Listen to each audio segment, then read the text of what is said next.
Okay, namhlanje okay, uqale ngibingelele kuqala sanibona. Thembe niyaphila, ngithemba ukuthi ni-right. Ngijahe nje ukuhlala odabeni without ukuchitha isikhathi kakhulu. Namhlanje ngifuna ukukhuluma ngento yesithunywa. Ngoba isithunywa sineyigaba. Ngizobona isikhathi ukuthi sisilida kangakanani. Okay? Ngifuna uqala ku-origin. Base ngiya kuyimpawu. Okay? Bafethu ngifuna samukele kuqala ukuthi uma ngabe abelungu abafikanga, abelungu basebenza lento ekuthiwa i-Witchcraft Act, ukuthi umuntu owenza into yobungoma noma umuntu oyisangoma, umuntu oyinyanga, uwumthakathi kulelizwe lobaba omkhulu bethu, ayisavumelekile lento ngoba nakho sekukhona abelungu. Umthetho wabelungu lo abawenza ukuze becindezele abantu abamnyama. Ngifuna siqale lapho nje sibe clear lapho. Idlozi liya adapter. Idlozi lihlakaniphile. Ngiyazi ukuthi bakhona basho ukuthi idlozi liyisithutha. Idlozi liyahlakanipha. Idlozi liyakwazi ukubuka isimo, libone ukuthi njengoba isimo simi kanje, singaqhubeka kanjani ukuthi sisebenze siye phambili.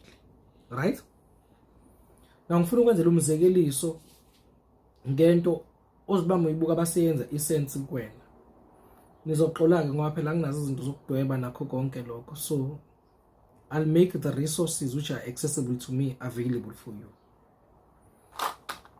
Ngizosebenzisa lento le.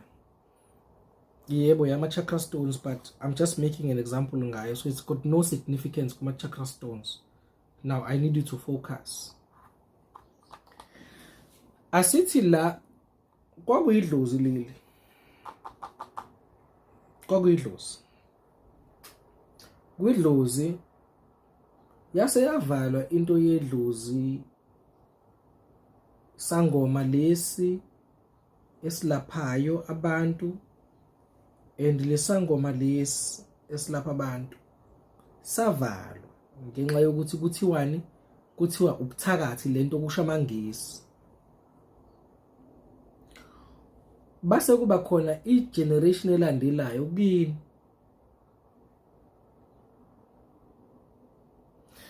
kule generation sekufika ukuthi cha sekuyasonto, abantu bayasonta. Sesimthola lo ngoba lo sevaliwe, wazala lo usenze njani, uvuka izinto zokuthandaza. Esontweni bangabe sesontweni khona yenzayo, khona imimoya izwayo, khona amandla awazwayo. Lo ezale lo still kusawu line 1 walo moya. Lo moya sekuyaqala kuthiwa hayi unengilosi, unesithunywa wena.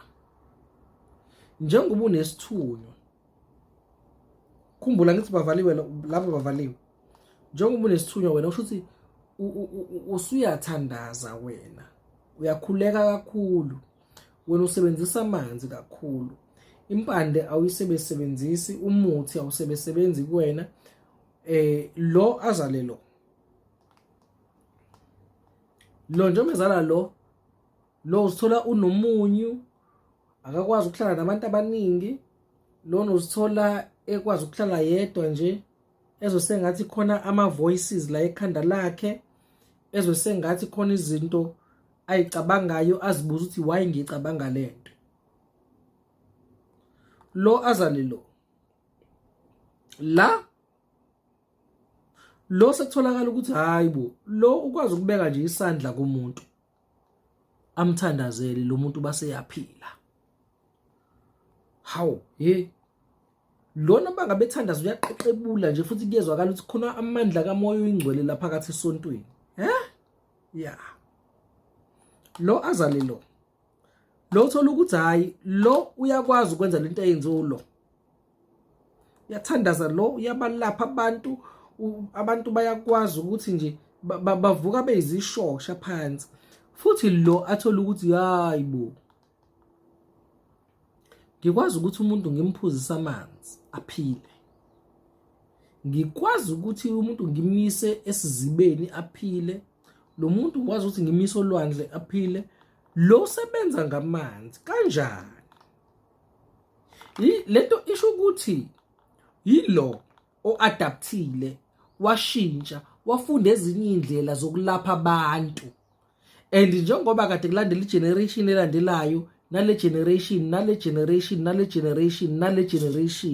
lo kahle umasterisha iart yokuadapta nokwazi ukuthi ngizoba lapha abantu kanjani. Umuthi ngingasawusebenzisi, ngingasayisebenzisi ihlahla, ngingasaye komba lapha, ngizokwenza kanjani ngoba abelungu basivalile, basicindezela abelungu. So manje kufanele ngisebenze ngendlela yabo, kodwa still ngiqhubeke nokusebenza nisakhona.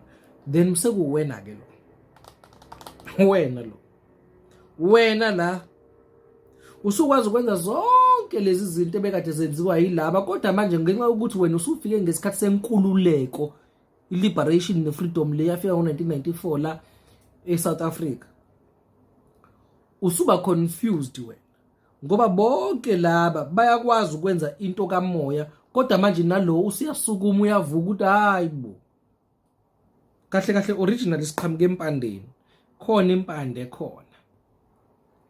Abanye bangabohamba yohlola bazothola isithunywa, abanye bayohlola bethu nedlozi, sikubiza ngokuthi i-double barrel nakho kokubili.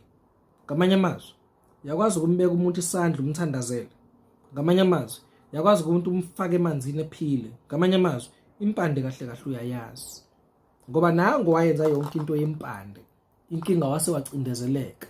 Na umbuzo enginawo mina kuwena ukuthi uma ngabe abelunga bafikanga la kuleli zwe lethu bawuthatha umhlaba wethu ngenkani, ngabe khona into ekuthiwa isithunywa namhlanje? Noma ngabe nonke nizangoma, ngabe ubungoma nje biyehla straight, noma idlozi labona ukuthi hayi siyacindezeleka, umntana wethu wokugcina lo ukwazi ukwenza into ngendlela yethu ngenxa yengcindezi yabelungu. So lo asimfundise kancane, nalo simfundise kancane, simfundise ukuthi mabakwazi ukusebenza khona esontweni.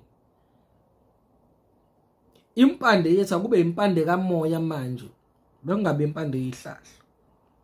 Ingakho umuntu omthandazi, umuntu onesithunywa bangabe ezokukhala igubhu zezangoma, unqekiza ikhanda umthole ethi uxake ukuthi wenza kanjani lo muntu ngomuntu onesithunywa, kanti i-foundation yakhe, i-alpha yakhe vele isuka lapha. Kodwa ke ngale kwaloko isithunywa akusisona sasekhaya kuphela, ngendlela engisho ngayo la bengisachaza isithunywa esiqhamuke edlozini. Zikhona ezinye ithunywa ezingahlobene nomsamo wakho, ezingahlobene nekhaya, ezingahlobene negazi lakho.